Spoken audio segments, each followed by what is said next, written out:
नमस्कार दोस्तों और प्रिय विद्यार्थियों। मैं doctor R C Srivastava, department of geography, doctor B R Ambedkar government college Sri Ganganagar आपका स्वागत करता हूं। आज का टॉपिक भारतीय अर्थव्यवस्था का बदलता स्वरूप के अंतर्गत पंचवर्षीय योजनाओं में कृषि का विकास है।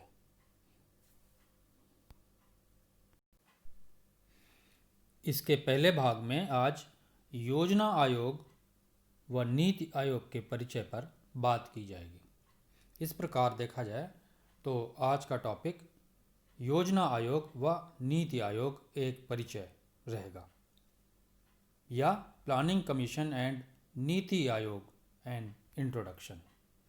अपने शैक्षणिक अनुभव के दौरान मैंने ये देखा है कि विद्यार्थियों में पंचवर्षीय योजनाओं संबंधी अध्याय के संबंध में ये धारणा रहती है कि यह टॉपिक नीरस और उबाऊ है, क्योंकि लगभग सभी पुस्तकों में अत्यधिक आंकड़े व सारणियाँ आदि सम्मिलित की जाती हैं। प्रत्येक पंचवर्षीय योजना में भी विभिन्न प्रकार के आय, व्यय, उत्पादन आदि के आंकड़े, विकास के प्रतिशत तथा विभिन्न प्रकार की योजनाओं की लिस्टें आदि दी होती हैं। इन कारणों से विद्यार्थियों को ये सब अत्यधिक जटिल और नीरस सा लगता रहता है, किंतु आज इस बात की कोशिश की जाएगी कि विद्यार्थियों को ये सब कुछ रोचक लगे और समझने और याद करने में आसानी रहे। वास्तव में यह एक अत्यधिक उपयोगी अध्याय है जिसे समझना अत्यंत आवश्यक है। भारत देश का संपूर्ण विकास यहाँ बनने वाली योजनाओं पर निर्भर है तथा आज के भारत का वर्तमान स्वरूप स्वतंत्रता के उपरांत बनी विभिन्न योजनाओं, जिनमें मुख्यतः विभिन्न पंचवर्षीय योजनाएं आती हैं, का ही प्रतिबिंब है। इस प्रकार हमें यह स्पष्ट हो जाता है कि भारतीय कृषि का विकास भी इन पंचवर्षीय योजनाओं पर निर्भर रहा है।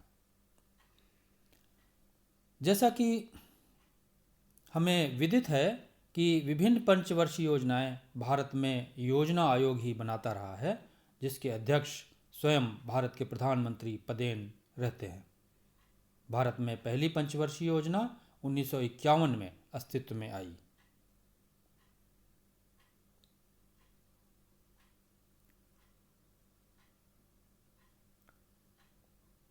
किंतु 2017 में 12वीं पंचवर्षीय योजना के साथ ही पंचवर्षीय योजनाओं का पटाक्षेप हो गया। 2017 में भारत में नीति आयोग बना और 2017 से 2032 का 15 वर्षीय रोड मैप या विज़न डॉक्यूमेंट पर काम प्रारंभ हुआ। वर्तमान में भारत की सुरक्षा व विकास हेतु नीति आयोग में विभिन्न विषय विशेषज्ञों द्वारा गाइडलाइंस बनाई जाती हैं, जो केंद्र व विभिन्न राज्यों के लिए सलाह का कार्य करती हैं।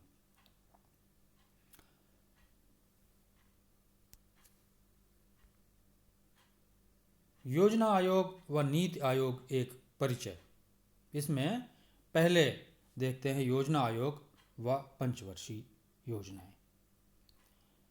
पंचवर्षीय योजनाओं को 9 जुलाई 1951 को भारत के प्रथम प्रधानमंत्री जवाहरलाल नेहरू द्वारा प्रस्तुत किया गया था।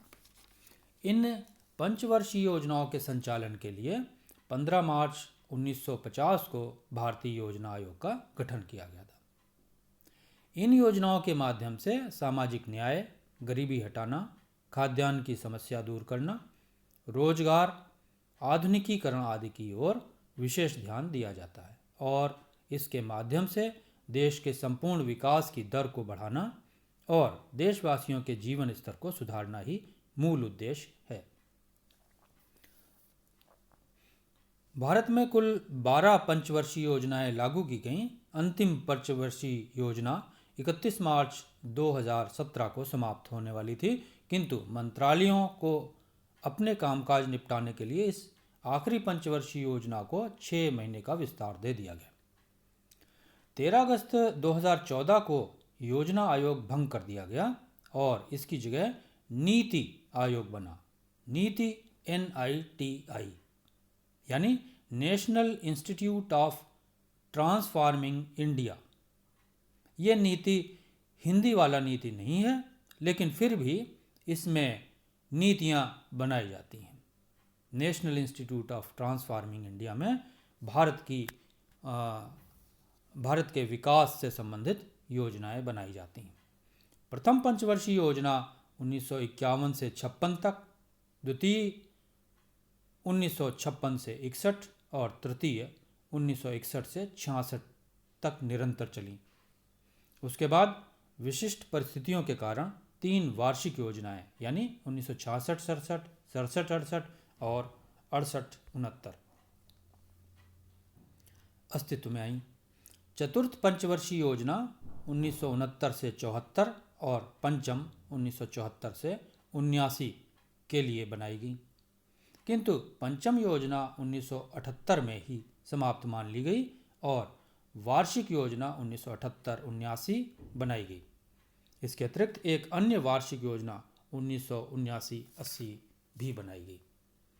छठी योजना 1980 से 85, सातवीं 1985 से 1990 बनने के बाद पुनः 2 वार्षिक योजनाएं 1990 से 91 और 91 से 92 अस्तित्व में आई। उसके बाद 8वीं, 9वीं, 10वीं, 11वीं और 12वीं योजनाएं क्रमशः 1992 से 2017 तक लगातार 5-5 वर्षों के लिए चली और 12वीं योजना अंतिम पंचवर्षीय योजना रही। ये इसमें सारणी दिखाई दे रही है। इसमें भारतीय पंचवर्षीय योजनाओं की प्रमुख बातें दिखाई दी। इसमें स्पष्ट है कि जो प्रथम पंचवर्षीय योजना 1951 से 56 है उसमें कृषि, बिजली और सिंचाई प्राथमिक क्षेत्र थे काम करने के लिए, और योजना में लक्ष्य रखा गया था 2.1% की विकास दर का, लेकिन वास्तविक वृद्धि दर 3.6 यानी बहुत ज़्यादा, 1.5 गुनी लगभग वास्तविक विकास दर रही। इसलिए ये योजना कृषि और सिंचाई के लिए बहुत ही महत्वपूर्ण साबित हुई।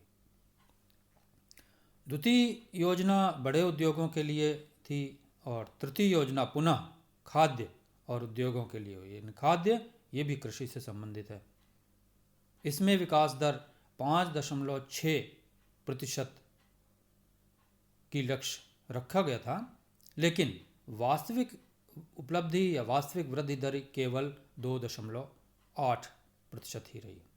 उसके बाद 3 वर्षीय योजनाएं बनाई गईं और चतुर्थ पंचवर्षीय योजना 1969 से 74 तक बनाई गई और उसका प्राथमिक क्षेत्र फोकस का कृषि ही रहा था और इसमें भी 5.7% की लक्ष्य दर रखी गई थी, लेकिन उपलब्धि या वास्तविक वृद्धि केवल 3.2% ही रही। उसके बाद 5वीं योजना 1974 से 79, 2 वार्षिक योजनाएं जैसा कि अभी बताया था 1978 से 80 तक। फिर छठी पंचवर्षीय योजना कृषि के लिए बहुत इंपॉर्टेंट थी और इसमें 5.2% की लक्ष्य दर थी, लेकिन वृद्धि, वास्तविक वृद्धि उससे भी ज़्यादा 5.5% रही। 7वीं पंचवर्षीय योजना में भी खाद्य को प्राथमिकता दी गई और 2 वार्षिक योजनाएं। उसके बाद 8वीं योजना में प्रमुख बात यह थी कि लक्ष्य 5.6% का था और अचीवमेंट यानी वृद्धि, वास्तविक वृद्धि 6.6% की रही। 9वीं और 10वीं योजनाएं जिसमें सामाजिक न्याय, रोजगार और ऊर्जा को प्राथमिकता दी गई। फिर 11वीं पंचवर्षीय योजना आई जिसमें समावेशी विकास रहा और इसकी उपलब्धि यह है कि इसमें वास्तविक वृद्धि 7.9% रही, जो कि बहुत अधिक वृद्धि मानी जा सकती है। 11वीं और 12वीं पंचवर्षीय योजनाओं में लक्ष्य 8% थे, जो कि पहले कभी नहीं रखे गए थे, और इसमें अचीवमेंट भी लगभग उतना ही हो गया।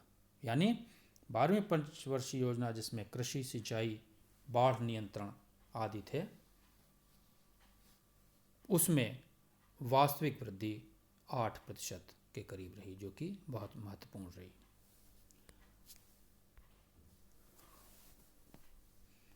उसके बाद नीति यानी national institute of for transforming India NITI Aayog. NITI Aayog की प्रथम बैठक 8 फरवरी 2015 को, दूसरी बैठक 15 जुलाई 2015 को तथा तीसरी प्रमुख बैठक 23 अप्रैल 2017 को प्रधानमंत्री श्री नरेंद्र मोदी की अध्यक्षता में हुई। इसमें इस बात पर सहमति बनी कि न्यू इंडिया का विज़न तभी साकार हो सकता है जब विभिन्न राज्य मिलकर कार्य करें। इसके माध्यम से राज्य भी नीति निर्धारण की प्रक्रिया का हिस्सा बनेंगे। नीति के माध्यम से ही देश के अहम मुद्दे जैसे केंद्रीय योजनाएं, स्वच्छ भारत, स्किल डेवलपमेंट और डिजिटल पेमेंट आदि पर विभिन्न राज्यों की राय का योगदान रहेगा। नई आवश्यकताओं को देखते हुए बदलाव को साकार करने के लिए युवा विशेषज्ञों और एक्सपर्ट्स को जोड़ा गया। नीति आयोग की आवश्यकता, महत्व और कार्यप्रणाली। लंबे समय से यह महसूस किया जा रहा था कि भारत जैसे विविधतापूर्ण और बड़े देश में केंद्रीकृत प्लानिंग एक खास सीमा के आगे कारगर नहीं हो सकती। क्योंकि योजना आयोग केंद्र सरकार के तहत आ रहा था, इसलिए धन आवंटित करते समय इसका इस्तेमाल कई बार विरोधी राज्यों को दंडित करने के लिए भी होता रहा। इसमें टॉप टू बॉटम अप्रोच की वजह से महसूस किया जाने लगा कि राज्यों को अपने खर्च की प्लानिंग करने में ज़्यादा अहमियत मिलनी चाहिए। योजना आयोग ने कई बार राज्यों पर दादागिरी भी दिखाई, जबकि राज्यों को अपने खर्चों की ज़्यादा समझ होती है। योजना आयोग की जगह अब नीति आयोग नीतिगत दिशा निर्देश तय करेगा।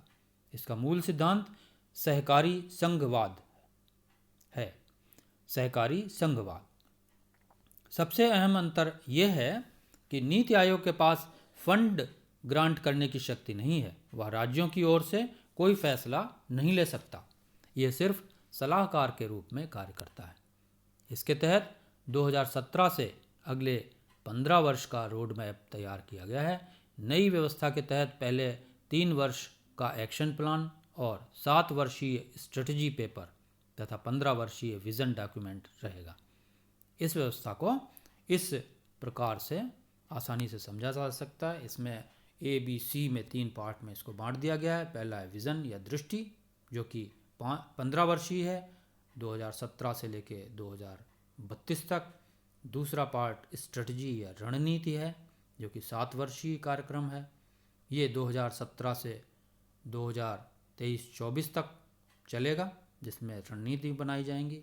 और एक्शन प्लान, जो कि 2017-18 से 2019-20 तक है। इसमें कार्य योजना बनाई जानी है और लगभग ये कार्य योजना बन के तैयार हो गई है। अब रणनीति और विज़न, यानी रणनीति, स्ट्रेटजी और विज़न पर काम चलेगा और आशा है कि आने वाले समय में भारत में विकास तेज़ी से बढ़ेगा। भारत की सुरक्षा पर ज़्यादा ध्यान दिया जाएगा और देश के निवासियों के लिए, देश के नागरिकों के लिए ये बहुत अच्छा साबित होने वाला है। धन्यवाद। आज की बात यहीं समाप्त होती है। आपने जो बात आज की सुनी उसके लिए आपको बहुत बहुत धन्यवाद।